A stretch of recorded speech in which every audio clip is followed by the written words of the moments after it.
வணக்கம், நலம் தானா விவர்ஸ்.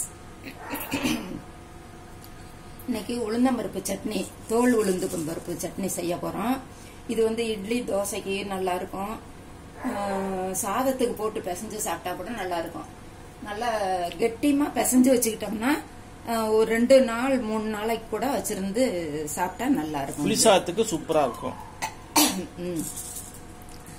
அதுக்கு உளுந்து நான் 1/4 கப்பு மட்டும் எடுத்திருக்கேன். நல்லா நிறைய வேணுங்கிறவங்க 1/2 கப்பு கூட எடுத்து வச்சுக்கலாம். இது போட்டோம்னா கொஞ்சம் டேஸ்ட் ஜாஸ்தியா இருக்கும். இத இதுல போட்டுடலாம். ஃபர்ஸ்ட் உளுந்த புளி போந்தெல்லாம் போட்டுடலாம்.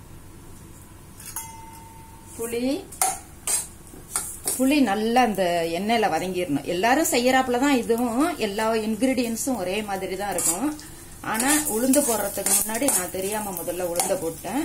இந்த புளிய நல்லெண்ணெய் இது ஊத்தணும். முக்கியமா நல்லெண்ணெயை ஊத்தி நமக்கு வேணுங்கிற, அதாவது 1/2 கப்புக்கு நல்ல பெரிய நெல்லிக்காய் சைஸ் அளவுக்கு புளிய எடுத்து இதுல எண்ணெயிலேயே முதல்ல வறுத்துக்கணும். அந்த பச்சை வாசம் எல்லாம் போயிடும் இல்லைங்களா? அது மாதிரி அதை போட்டுட்டு அதுக்கப்புறமேலு மிளகாயையும் போடணும்.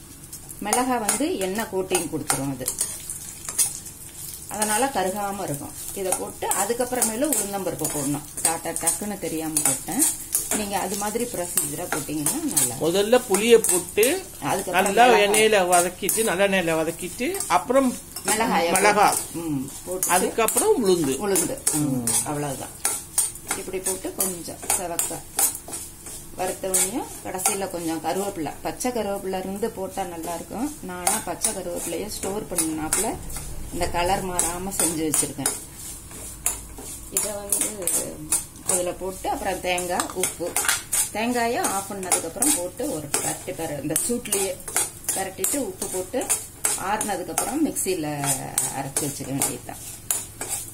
கொஞ்சமா தண்ணி ஊத்தி நல்லா கெட்டிமா அரைச்சுக்கலாம். அப்படி முடியாதவங்க கொஞ்சம் நிறைய தண்ணி ஊத்தி, ஒரு சில மிக்சிங்க கொஞ்சமா போடுறப்போ தண்ணி ஊத்தாம அரைப்படாது.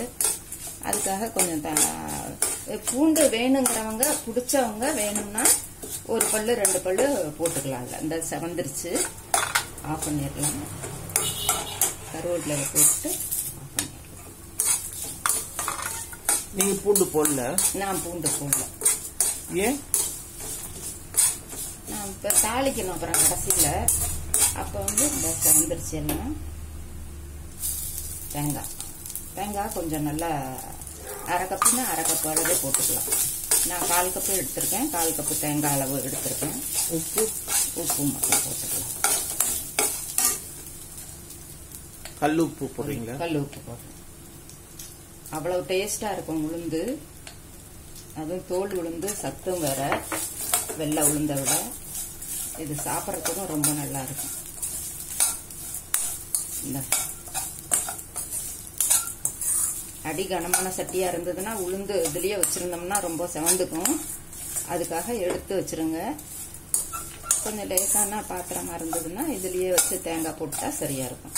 இது கொஞ்சம் கெட்டி பாத்திரம் தான் இருந்தாலும் நான் தேங்காயை போட்டு கிளறி விட்டுக்கிட்டே இருக்கிறதுனால அந்த கரெக்ட் பதமா இருக்கு. அந்த ஒரு லைட் ப்ரௌனா இருக்கு உளுந்து. இப்ப கூட மாத்திக்கலாம். அப்படியே விட்டுட்டேன்னா, கிளறாம விட்டுட்டேன்னா ரொம்ப செவந்துக்கும். அரைச்சதுக்கு அப்புறம் காமிக்கட்டுமா? ஆறுனதுக்கு அப்புறம் நல்லா அரைக்க வேண்டியது. அரைச்சாச்சு மிக்சியில.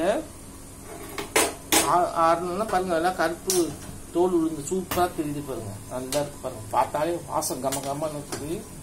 டேஸ்டியா இருக்கு பாருங்க. நல்லா வாசம் கம கமன்னு இருக்கு. இப்ப இதுக்கு தாளிக்கிறாங்க. தாளிக்கிறதுக்கு நல்லெண்ணெய் ஊத்தி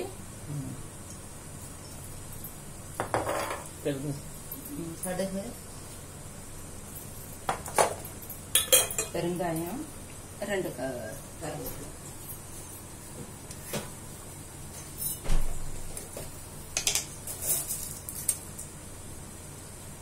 வெடிக்கட்டும்.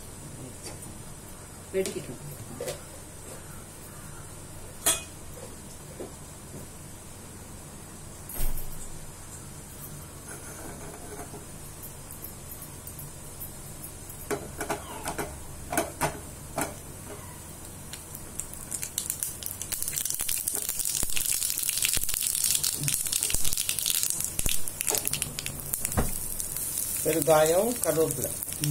அந்த உளுந்து பருப்புனால பெருங்காயம் சேர்த்து இதில் கொட்டி நல்லா கலரி. பூண்டு சேர்த்தாலும் பெருங்காயமும் கொஞ்சம் போட்டு தாளிச்சிட்டோம்னா வாசமாகவும் இருக்கும். இப்பயே நல்லா பெருங்காய வாசம் பங்குது. போட்டு நல்லா ஒரு 10 செகண்ட் மூடி வச்சிட்டோம்னா அப்படியே உள்ளுக்குள்ள இறங்கி நல்லா இருக்கும். இட்லி வேகுது. இட்லிக்கு இது சட்னி சூப்பரா இருக்கும். இந்த மெத்தட்ல அரைச்சோம்னா கொஞ்சம் டேஸ்டா இருக்கும். நீங்க செஞ்சு பாருங்க. நலந்தாளம் சேனலுக்கு சப்ஸ்கிரைப் பண்ணுங்க, லைக் பட்டனை அமுக்குங்க. வேறொரு வீடியோல உங்களை சந்திக்கிறோம். பாய்.